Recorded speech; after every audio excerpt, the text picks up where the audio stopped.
আসসালামু আলাইকুম। আজিয়ার পেছালে স্বাগতম। কেমন আছেন আপনারা? নিউটনের তৃতীয় সূত্রটা মনে আছে? বলেন তো কি বলতে চাই?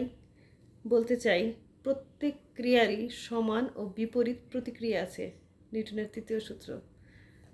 আজকে আমার কথা বলার টপিক হচ্ছে, বলতে চাই না বলতে অনেক শরম টরম লাগতেছে, তারপরেও বলতে হয়। আজকে আমার কথা বলার টপিক হচ্ছে মোস্তাক আর তিশা। একটা মেয়ে, যদি আমি একটা মেয়ে মানুষ, কি লেভেলের পাকনা হইলে এত বড় একটা দাদার বয়সী, বাপের চাইতে বয়সী বড় দাদার বয়সী একটা লোককে সে কনভিন্সড করে সে সমস্ত সুখ সুবিধা ভোগ করতেছে। এখন আপনি আমারে বলতে পারেন যে আমি কেন এই কথা বললাম। দেখেন, এই কথা বলার একটা অন্যতম যুক্তি আছে। মেয়েরা কখনো হিসাব ছাড়া চলে না। এরা কখনো কোনো কাজ হিসাব ছাড়া করবে না। হিসাব ছাড়া তারা একটা পা ফেলে না।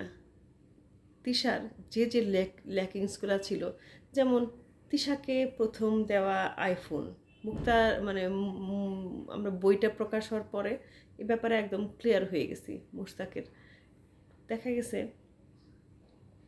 তিশাকে প্রথম দেওয়া এই জিনিস, তিশার সাদা ড্রেসের তিশা, অমুক তমুক চকলেটের তিশা, অর্থাৎ দেখা গেছে যে নীলজ্জ বেহায়া দুইটা মানবী এক হইছে। এক এক মেয়েটা চিন্তা করছে যে আমি জেল খাটলেও তো আচ্ছা 10 বছর খাটতে হইতে পারে, কিংবা যাবজ্জীবন কারাদণ্ড, তো সশ্রম 14 বছর, অসুবিধা নাই।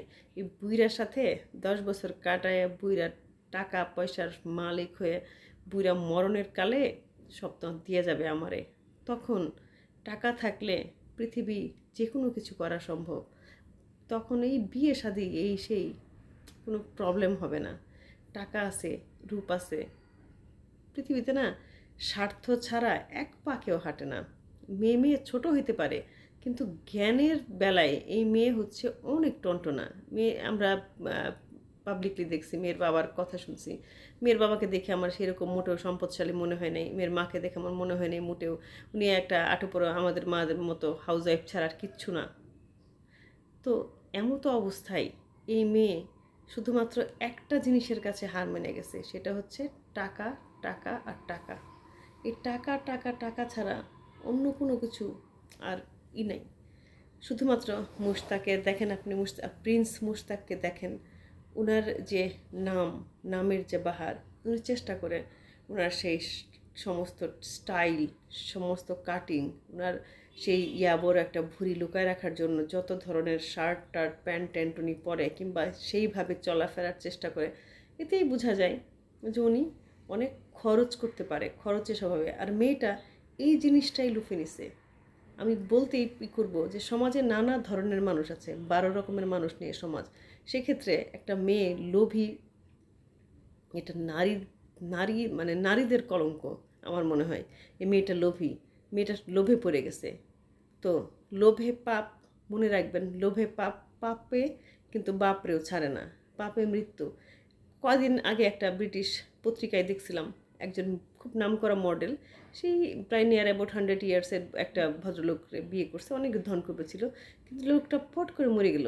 কিন্তু সেই মডেলের কিচ্ছু দিয়ে যায়নি। অর্থাৎ সেই লোকটা কিন্তু মরে গেছে কোনো ধরনের সম্পদ টম্পদ দেওয়া ছাড়াই। মডেলের কি হইল? মডেলের কপালে জিরো ছাড়া আর বিগ জিরো ছাড়া আর কিচ্ছু না। আমার কাছে একটা জিনিস মনে হয় যে তিশা মুস্তাকরা যাই মনে করুক, মুস্তাক প্রিন্স মুস্তাক হয়েছে এত মহিলাদের নিয়ে, তার উঠা বসা চলাফেরা ছলনে বলনে, লোকটা এতটা বোকা না তিশা যতটা মনে করতেছে যে না খুব ইজি এমুক তমুক। আমার কাছে মনে হয় না। সব কিছুরই একটা শেষ হয়। বাবা আর মার এত কান্না, এত চোখের পানি, মেয়েটা সাফার করবে না এটা বলাই যায় না। মেয়েটা অনেক সাফার করবে, এবং শুধুমাত্র আমরা যদি বেঁচে থাকি, আমরা ফেসবুকবাসী দেখতে পারবো মেয়েটার সাফারটা কত ভয়ঙ্কর হয়। যে কাছে নিতে পারে সে ছুঁড়েও ফেলতে পারে। মেয়েটা এটা মনে রাখতে হবে। লোভে পাপ, পাপ ছাড়ে না বাপরেও। এই কথাটা যদি মনে না রাখে, এই মেয়েটার কপালে ভয়ঙ্কর পরিণতি অপেক্ষা করতেছে। তাই আপনারা যারা আছেন, যারা সুগার ডেডি বানাইতে চান, তারা সাবধান হয়ে যান।